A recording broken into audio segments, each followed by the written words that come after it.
আমি কিছুদিন আগে একটা নিউজ দেখলাম, ওই যে লন্ডনে বসে জনাব তারেক রহমান সাহেবকে আমি ধন্যবাদ দিতে চাই।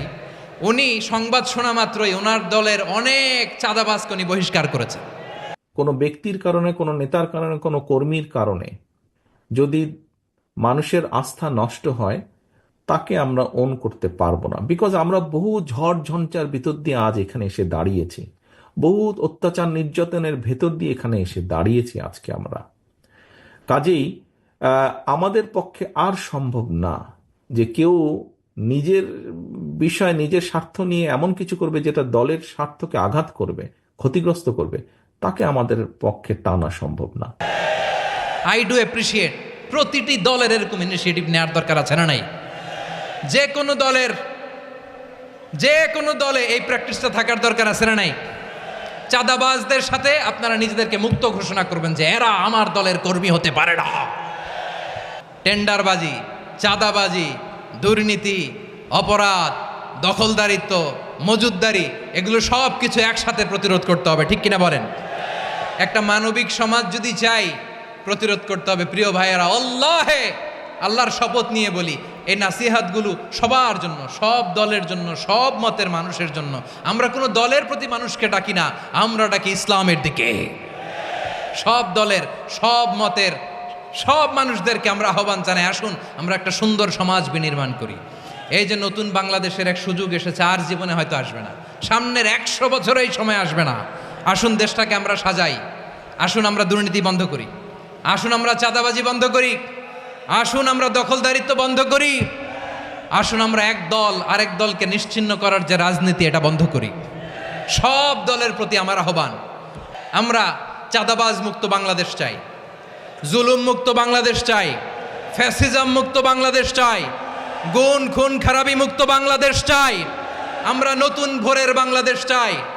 ওই বাংলাদেশ পাওয়ার জন্য মুনকার প্রতিরোধে, অন্যায় প্রতিরোধে যদি বাঘের বাচ্চার মতো, আবু সাইদের মতো 2 হাত উঁচু করে, বুককে টান টান করে প্রসারিত করে দাঁড়াতে হয়, রাজি আছো মুসলমান? কারা কারা রাজি? আল্লাহকে হাত দেখিয়ে প্রতিজ্ঞা করো।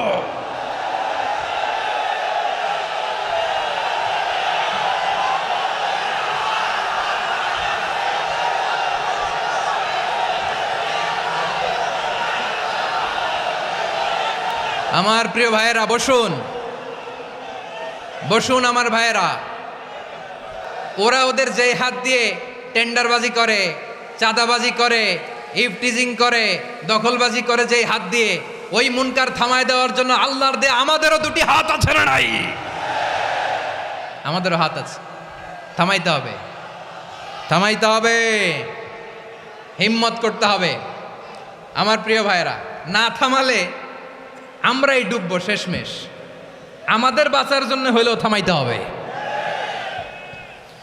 রব্বুল আলামিন বলেন, ওয়াত্তাকু ফিতনাতাল লা তুসিবান্নাল্লাযীনা যালামু মিনকুম খাসসা।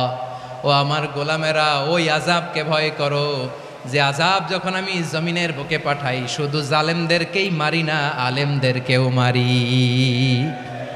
আযাব যখন আসে তখন শুধু জালিমই মরে না, আলেমও মরে। জানেন, মুসা আলাইহিস সালামের পায়ে একবার একটা লাল পোকা কামড় দিয়েছে, লাল পিঁপড়া। লাল পিঁপড়া কামড় দিলে খুব আরাম লাগে না? কি লাগে? হ্যাঁ, জলে না? লাল একটা পিঁপড়া কামড় দিছে, তো উনি রেগে মেগে পাশি দেখে লাল পিঁপড়ার বাসা, পা দিয়ে ডলে মুছে সবগুলো পিঁপড়া মেরে ফেলছে।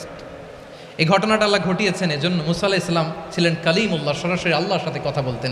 তিনি আল্লাহকে জিজ্ঞেস করেছিলেন, আল্লাহ তুমি যখন কোনো জনপদে আযাব পাঠাও, শাস্তি দাও, ওখানকার শুধু জালেমরাই তো মরে না, ভালো মানুষগুলাও মরে, তো আযাব দিবা মুশরিকদের উপর দিবা, অবাধ্যদের উপর দিবা, ভালো মানুষগুলারে মারো কেন?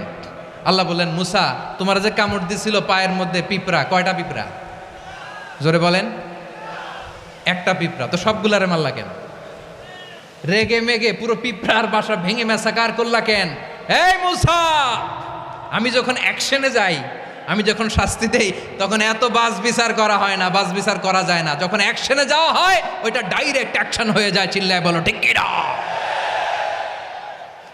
এজন্য আমাদের বাঁচার জন্য হলেও এই পাপ থামাতে হবে, এই শয়তানের অট্টহাসি থামাতে হবে, অন্যায় অপরাধ সমাজ থেকে আমাদের থামাতে হবে, কারণ আযাব আসলে ওরাও মরবে, আমরাও মরব। একটা জাহাজ 2 তলা, আপনি আছেন 2য় তলায়, শুনতেছেন? শুনতেছেন? জাহাজ কয় তলা? আপনি কোন তলায়? 2য় তলায়। নিচের তলার কিছু লোক জাহাজের তলা ছিদ্র করতে আরম্ভ করছে। কি ছিদ্র করতেছে? আচ্ছা, জাহাজের তলা ছিদ্র করলে তলা দিয়ে কি ঢুকে? এখন আপনি যদি বলেন আমার কি, আমি তো 2 তলায়, আমার কি, আমি তো সেফ, আমি ইন দ্য সেফ জোন, আমি তো ভালো আছি, আমি তো ভালো আছি, ওরা ছিদ্র করে ওরা মরবে। আসলে কি শুধু ওরা মরবে, নাকি তলা ফুটো হলে ভিতরে পানি ঢুকলে আপনারও সলিল সমাধি হবে? তলা দিয়ে যখন পানি ঢুকবে, জাহাজ ঢুকলে আপনিও মরবেন। এজন্য নিজে মরার আগে ওই পাগলগুলোর নিচতলায় যে থামাতে হবে, চিল্লায় বলেন ঠিক কিনা? এজন্য আল্লাহ বললেন মুনকার প্রতিরোধের দায়িত্ব সমাজের টপ টু বটম সবার। পুরো আম্মার দায়িত্ব, সরকার প্রধানের দায়িত্ব, প্রতিটি ফ্যামিলির প্রধান বাবার দায়িত্ব, বিশ্বনবী বললেন প্রতিটি সচেতন মুসলিমের দায়িত্ব। এজন্য মুনকার প্রতিরোধ করার দরকার আছে না নাই? সমাজে এই যে ইফটিজিং হয়, আপনার বোনের বয়সী একটা মেয়েকে কিছু বকাটে টিটকারি করে, এই বলে সেই বলে, নোংরা কথা বলে, রাস্তায় দেখেও আপনি পাশ দিয়ে না দেখার মতো চলে যান কেন? আপনি দাঁড়ান না কেন? আপনি দাঁড়ালেই তো থেমে যাবে, কারণ সত্যের যে শক্তি তার সামনে মিথ্যা মুখ থুবড়ে পড়ে। আপনার সামনেও কিছুই না, নাথিং। আপনি দাঁড়ান, ওকে প্রশ্ন করেন যে আমার বোনকে তুমি ডিস্টার্ব করো কেন? আপনাকে দেখে আরো 5 জন দাঁড়াবে, 5 জনকে দেখে আরো 10 জন দাঁড়াবে। আমাদের নীরবতা আর আমাদের নিশ্চুপ থাকাই জালিমদেরকে আরো শক্তিশালী জালিম বানিয়েছে। এজন্য মুনকার প্রতিরোধের দায়িত্ব আমাদের সবার। রাব্বুল আলামিন বলেন ওয়ায়ানহা আনিল ফাহশাই ওয়াল মুনকারি ওয়াল বাগি ইয়াইদুকুম লাআল্লাকুম তাযাক্কারুন। বসুন। আল্লাহ বললেন আমি অশ্লীলতাকে নিষেধ করি, আমি সব ধরনের মন্দ কাজকে নিষিদ্ধ করি, সব শেষে আমি সীমা লঙ্ঘনকে তোমাদের জন্য নিষিদ্ধ করি। আলোচনা মনে আছে তো, না ভুলে গেছেন?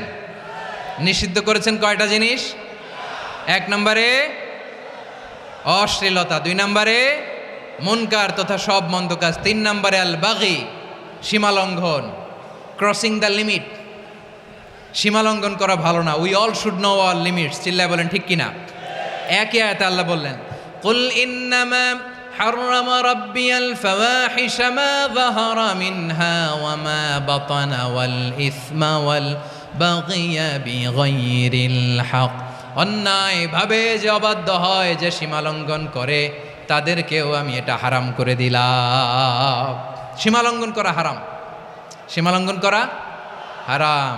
আল্লাহ বারবার বারবার আমাদেরকে ওয়ার্নিং দেয়। যখন আমরা থামি না তখন আল্লাহ ধরে, আর যখন ধরে তখন ছাড়ে না। ধরে ধরে ধরে না, ধরলে আল্লাহ। ফেরাউনকে কিন্তু হুট করে ধরে নাই, আপনারা জানেন 9 বার ওয়ার্নিং দিয়েছে। ফেরাউনকে আল্লাহ তাআলা ওয়ার্নিং দিয়েছিল কয়বার? বীর চট্টলার বীর সেনানীরা আওয়াজ করে বলেন ফেরাউনকে ধরার আগে ওয়ার্নিং দেওয়া হয়েছিল কয়টা? রাব্বুল আলামিন বলেন ওয়ালাকাদ আতাইনা মূসা 9 আয়াতিন বাইয়িনাত, 9টা মুআজিজা দেখিয়েছি। 1 2 3 বারবার এইভাবে রিমাইন্ডার, ওইভাবে রিমাইন্ডার, এইভাবে নসিহাত, ওইভাবে দাওয়া। ফাকুলা লাহু কাওলান লাইয়িনা, নরম করে বলো, সফট করে বলো, যত ওয়ে হতে পারে দাওয়া মেথডোলজির। মুসা আলাইহিস সালামের সব অ্যাপ্লাই শেষ, 10ম বারে যে আল্লাহ ধরছে, 10ম বারে যে ধরেছে। এজন্য আল্লাহ বলেন আমি সীমালঙ্ঘনকে পছন্দ করি না। কোরআনের অন্য আয়াতে বাগীকে বলা হয়েছে আল ইতিদা, সীমালঙ্ঘন যারা করে তাদেরকে আল্লাহ বলেছেন মুতাদিন। وقاتلوا في سبيل الله الذين يقاتلونكم ولا تعتدوا إن الله لا يحب المعتدين। আমি সীমা লঙ্ঘনকারীদেরকে কোশ্চিনকালেও পছন্দ করি না। আমরা যেন সীমা লঙ্ঘন না করি, রাজি আছেন তো? যে কোনো ক্ষেত্রে ইবাদতে যেন সীমা লঙ্ঘন না করি। অনেকে আমরা এবাদতে সীমালঙ্ঘন করে ফেলি। বিশ্বনবী সাল্লাল্লাহু আলাইহি ওয়াসাল্লাম যেটা শিখিয়েছেন এর বাইরে যে অতিরিক্ত বুজুর্গ হতে চায় এরকম আছে না নাই? করা যাবে না, কোনো ক্ষেত্রেই সীমালঙ্ঘন করা যাবে, এমনকি যুদ্ধক্ষেত্রেও না। বিশ্বনবী সাল্লাল্লাহু আলাইহি ওয়াসাল্লাম বলেন খবরদার যুদ্ধক্ষেত্রেও সীমালঙ্ঘন করো না। কি সুন্দর ইসলাম আমরা পেয়েছি। বিশ্বনবী বলেন খবরদার যুদ্ধের ময়দানে কোনো নারীর গায়ে হাত তোলো না, কোনো শিশুর গায়ে হাত তোলো না, কোনো গবাদি পশু হত্যা করো না, কোনো শস্যক্ষেত্র ধ্বংস করো না, এবাদতরত অন্য ধর্মের কোনো সন্ন্যাসীর গায়ে হাত তুলো না। বলেন সুবহানাল্লাহ। তাহলে আমরা সীমালঙ্ঘন করতে পারবো?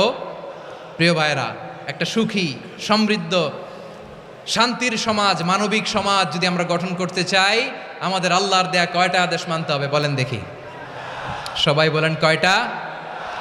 আর বেঁচে থাকতে হবে কয়টা জিনিস থেকে? আওয়াজ করে বলেন কয়টা? আচ্ছা, আদেশ নাম্বার 1 কি ছিল বলেন? আল্লাহর আদেশ কি? 1 নাম্বার আদাল, ন্যায়পরায়ণতা। আমরা সুবিচার, সুশাসন, ন্যায় বিচার চাই কি চাই না? 2 নম্বরে কি ছিল? মাশাআল্লাহ, আওয়াজ করে বলেন 2 নম্বরে কি ছিল? ইহসান, আমরা যেন সবার প্রতি দয়া পরবশ হই, ইহসান করি। 3 নম্বরে কি ছিল? নিকটাত্মীয়দের দান করা, তাদের অধিকার প্রাপ্য বুঝিয়ে দেওয়া। পাশাপাশি 3টা জিনিস থেকে আল্লাহ বারণ করেছেন, নিষেধ করেছেন। তার প্রথমটা ফাহশা, অশ্লীলতা। অশ্লীলতার সাথে আমাদের কোনো সম্পর্ক। আজকের এই ঐতিহাসিক চট্টগ্রামের প্যারেড ময়দান থেকে আমরা যত ধরনের মা যাহারা মিনহা মা বাতান, প্রকাশ্য অপ্রকাশ্য, দৃশ্যমান অদৃশ্যমান, সব অশ্লীলতা থেকে নিজেদেরকে মুক্ত ঘোষণা করলাম। অশ্লীলতাকে আমরা না বলে দিলাম। আওয়াজ করে সবাই বলুন নো। অশ্লীলতার সাথে আমাদের কোনো সম্পর্ক। 2 নম্বর নিষেধাজ্ঞা কি ছিল? আল মুনকার, সমাজের যত মন্দ কাজ এগুলোকে আমরা প্রতিরোধ করব। রাজি আছেন তো সবাই? 3 নম্বরে আল বাগি, সীমালঙ্ঘন। কোনো মুসলিম সীমালঙ্ঘন করে না, এমনকি যুদ্ধক্ষেত্রেও না। আওয়াজ করে বলেন ঠিক কিনা? রাব্বুল আলামিন শেষে বললেন ইয়াইদুকুম লাআল্লাকুম তাযাক্কারুন, আল্লাহ তোমাদেরকে উপদেশ দেন যাতে তোমরা শিক্ষা গ্রহণ করো। আমরা উপদেশ দিব, আমরা জোর করে কাউরে কিছু মানাতে চাই না। লা ইকরাহা ফিদ্দিন ওয়া যাক্কির ফাইন্না যিকরা তানফাউল মুমিনিন। উপদেশ দিলে এটা মুমিনদের কাজে দেয়। লাস্তা আলাইহিম বিমুসাইতির ইন্নামা আনতা মুযাক্কির। নবী হে, আপনি রিমাইন্ডার দাতা, আপনি উপদেশ দিবেন। আমরাও বিশ্বনবীর এই হাদিসগুলো থেকে, কোরআনের আয়াত থেকে রিমাইন্ডার, এই কথামালা, বাণীবাহক হিসেবে এই বাণীগুলো আপনাদের সাথে কাছে পৌঁছে দিলাম। আমরা আল্লাহ তাআলার কাছে প্রার্থনা করি, আল্লাহ আমরা যেন আদল দিয়ে আমাদের সমাজকে গঠন করতে পারি। আল্লাহ আমরা যেন ইহসান করতে পারি, আমরা যেন নিকটাত্মীয়দের দান করতে পারি। আল্লাহ যত ধরনের অশ্লীলতা, অনাচার, মন্দ কাজ, সীমালঙ্ঘন, অবাধ্যতা থেকে যেন আমরা বেঁচে থাকতে পারি। আল্লাহ তাআলা আমাদের সবাইকে কথাগুলো বোঝার ও আমল করার তৌফিক দান করুক।